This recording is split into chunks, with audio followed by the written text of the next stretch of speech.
Bénéficiante des femmes au développement de la Côte d'Ivoire, le pays instaure une journée promotionnelle du genre. Dans cette édition également, la jeunesse de Hariko-Kaa, dans le nord du pays, sensibilisée au danger des grossesses précoces et du sida.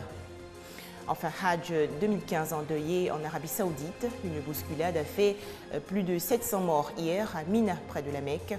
Les autorités annoncent l'ouverture d'une enquête. Bienvenue, Madame, Monsieur, bonsoir. Un événement pour combler le fossé entre l'homme et la femme, notamment dans le secteur industriel en Côte d'Ivoire. La toute première édition de la journée promotionnelle du genre s'est déroulée le 23 septembre dernier à la Maison de l'Entreprise. C'est dans la commune du Plateau. Thème retenu, femmes et secteur industriel en Côte d'Ivoire, enjeux et défis.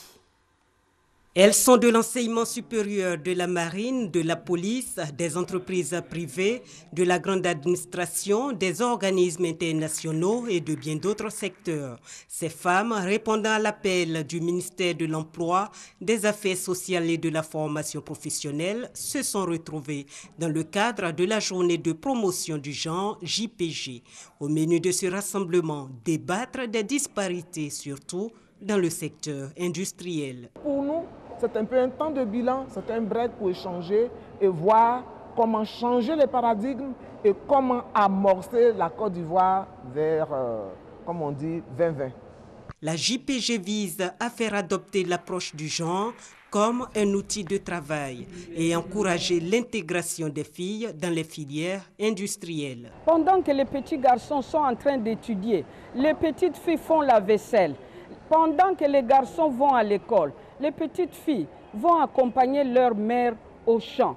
Pendant que les garçons s'exercent à ce qu'ils pourront devenir plus tard, notamment pour le thème du jour, d'évoluer dans le secteur industriel, les petites filles sont exclues dès leur bas âge par nous les parents. C'est la raison pour laquelle nous disons que c'est nous les parents qui devons corriger. La manifestation a eu le soutien de plusieurs partenaires, dont la Fondation Friedrich Ebert, qui estime que le développement auquel aspire la Côte d'Ivoire ne peut se faire dans la discrimination. Un reportage de Victorine Yaoyoboué et Armand Bowie. Dans le nord du pays, une campagne pour lutter contre les grossesses, mariages précoces et le VIH-Sida. Les jeunes de Hariko-Kaa, dans le département de Niakara-Madougou, ont été sensibilisés au danger de ces trois fléaux. Tout de suite, les explications de Charles Tatou de RTI Boaké. La Côte d'Ivoire est l'un des pays les plus touchés par l'infection du VIH-Sida en Afrique. Les facteurs de progression du taux de prévalence et du degré de vulnérabilité se traduisent par la persistance des comportements à risque chez les jeunes, plus particulièrement chez les femmes à l'occasion des grands événements culturels, artistiques et de promotion humaine. C'est l'occasion où les jeunes ont des comportements à risque tels que les rapports sexuels non protégés, la consommation abusive de l'alcool, du tabac et de la drogue. Conscients de cela, les jeunes de l'association Wokpoli d'Hariko-Kaa ont mis à profit l'opportunité des vacances scolaires et universitaires. Une campagne de sensibilisation visant à promouvoir l'adoption des comportements à moins de risques, à leur actif à boucler les activités marquant la fin de leurs vacances, une action appuyée par l'UNFPE. Depuis la crise, notre zone est restée en marge de toutes les sensibilisations, de beaucoup de sensibilisations. Nous avons voulu mener une action pour freiner l'avancée du VIH dans notre zone. Nous avons fait des concertations foraines. 4 villages ont donc été choisis. Il y a le chef-lieu de sous-préfecture de Hariko-Kaa, il y a le chef-lieu de sous-préfecture de Nijeka, il y a le village de Sepika et le village de Kanaolo où nous avons mené toutes ces activités, des concertations prénatales, postnatales, ainsi que les dépistages de lésions précancéreuses du col de l'utérus et surtout la formation des prestataires. Avec cette sensibilisation, le milieu des jeunes ruraux connaîtra la réduction des grossesses et mariages précoces, non désirés, des nouvelles infections à VIH et les fléaux sociaux. Un tout autre sujet à présent. Le projet dénommé e-éducation a effectivement démarré en Côte d'Ivoire. La toute première salle multimédia s'est ouverte récemment au groupe scolaire Soba de Korogo dans le nord du pays. À noter que le programme e-éducation concerne toutes les écoles primaires ivoiriennes et cela à partir du cours préparatoire Soro Corona de RTI Bouaké.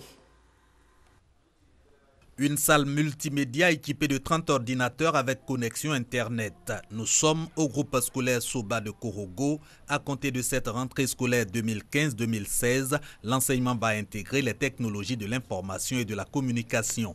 La mise en place de cette salle multimédia dans cette école primaire traduit l'extension dans le primaire du projet e-éducation déjà en vigueur dans le secondaire. C'est une initiative du ministère de la Poste et des technologies de l'information et de la communication qui entre dans la vision du président de la République, celle de faire de l'éducation ivoirienne la plus performante et compétitive d'Afrique. E-éducation qui vise à d'abord équiper en matériel TIC, ensuite à connecter tous les établissements scolaires publics de Côte d'Ivoire, du primaire et du secondaire, de façon à faciliter et améliorer les conditions d'apprentissage. L'analphabète de demain est celui qui sera ignorant des TIC.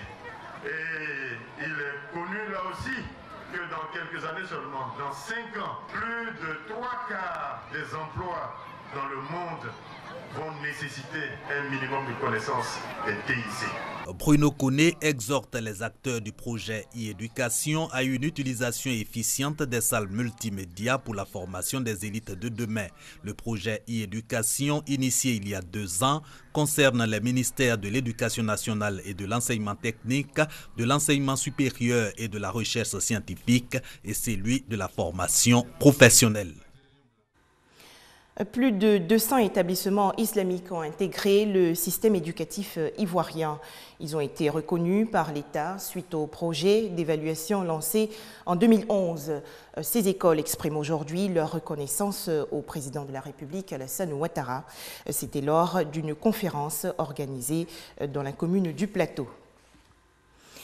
Les fidèles musulmans ont célébré hier la Tabaski ou l'Aïd el-Kébir, une célébration bien particulière pour certains, car après la prière, l'immolation du mouton et le repas en famille, ils ont visité les lieux les plus attractifs du district d'Abidjan. La fête de la Tabaski ou l'Aïd el-Kébir est la commémoration du sacrifice d'Abraham à Dieu. Cette fête est aussi un moment de découverte, de tourisme et de retrouvailles pour bon nombre de personnes à Abidjan. En quête de convivialité, ces personnes se ruent vers les points attractifs. Au parc zoologique d'Abidjan, l'ambiance était à son comble. Vêtus de leurs plus beaux vêtements, enfants, jeunes et adultes ont pris d'assaut ce parc animalier. C'est la fête de Tabaski, grande fête des musulmans. Donc toutes les enfants ont envie de voir les animaux profiter le jour aujourd'hui. Pour la fête depuis matin, mon enfant, dans les papas, aller voir les animaux. D'habitude, je voyais les animaux à la télé. J'avais vraiment envie de voir ça de mes propres yeux. Donc, quand on m'a dit que j'étais venue ici pour voir le zoo, j'étais très contente. Cette grande surface dans la commune de Cocody n'échappe pas aux visiteurs. Si les autres jours sont faits pour les achats, ce n'est pas le cas pour ces visiteurs du jour. On a choisi de venir comme les enfants. Chaque fête, ils veulent voir le coin. Bon. Comme souvent on ne sort pas ensemble comme il faut, la raison pour laquelle cette année il fallait qu'on sorte, la raison pour laquelle nous avons appelé, dit qu'on puisse sortir ensemble. J'entends parler d'ici quoi, donc je vais venir découvrir le coin pour voir.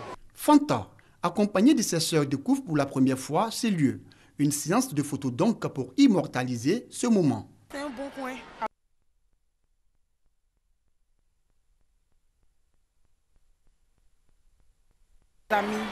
La fête de la Tabaski célébrée le jeudi 24 septembre aura été pour ses visiteurs un jour des plus chaleureux et inoubliables. C'était un reportage de Koné Pargasoro et nous Sangaré.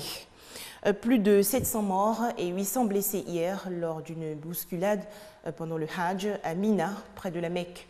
Les autorités saoudiennes promettent une enquête rapide et transparente.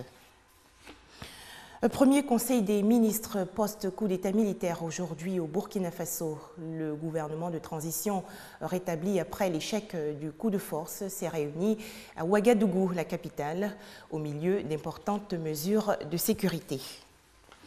L'Iran endeuillé accuse l'Arabie saoudite d'être responsable de la bousculade survenue hier à Mina, près de la Mecque. L'accident, je vous le disais, a fait plus de 700 morts, dont 131 ressortissants iraniens.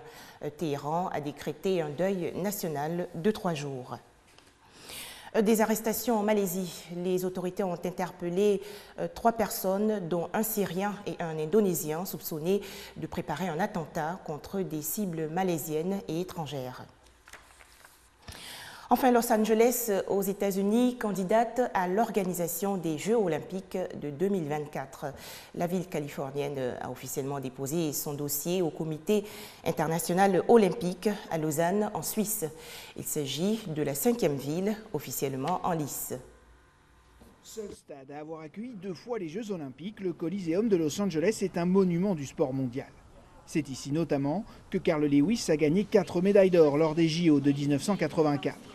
Il y a tellement d'histoires ici, c'est pour cela que nous l'appelons le plus grand stade du monde. Adolescente, en 1984, Maria garde un souvenir ému de la cérémonie d'ouverture. J'étais complètement absorbée, je me rappelle la regarder à la télévision, j'aurais vraiment aimé être là en personne. Elle pourra se rattraper en 2024 si Los Angeles organise les 33e Jeux olympiques. Le Coliseum aura alors 101 ans. Il y avait un plan de rénovation indépendant de la candidature, mais il faudrait en faire plus, comme enlever les tribunes pour réinstaller une piste d'athlétisme si les épreuves ont lieu ici. En plus du Coliseum, Los Angeles dispose déjà de nombreuses infrastructures sportives, d'où la confiance du maire Eric Garcetti dans son dossier. Los Angeles est prête pour les Jeux. Les Jeux font partie de notre ADN. Cette annonce a eu lieu en présence de membres de NBC. La chaîne américaine paie près de 8 milliards de dollars au Comité international olympique pour la diffusion des Jeux, mais ce contrat pourrait en fait jouer contre la candidature de Los Angeles. Le CIO a fait tout ce qu'il pouvait pour garder ses distances avec les États-Unis et NBC. Il ne veut pas être perçu dans le reste du monde comme étant la solde de NBC, en choisissant la ville que NBC préfère, par exemple. Zev Yarolavski était conseiller municipal en 1984. Les Jeux avaient été bénéficiaires cette année-là. Pour arriver au même résultat en 2024, il ne veut pas que sa ville cède à tous les désirs du CIO. Il ne devrait pas obliger le contribuable à payer les éventuels dépassements de budget. D'autres structures peuvent porter ce fardeau, que ce soit l'État ou des consortiums privés. Une injection d'argent privé qui est d'ores et déjà prévue pour financer par exemple le village olympique à hauteur d'1 milliard de dollars. Voilà, merci à vous tous de votre attention et à demain.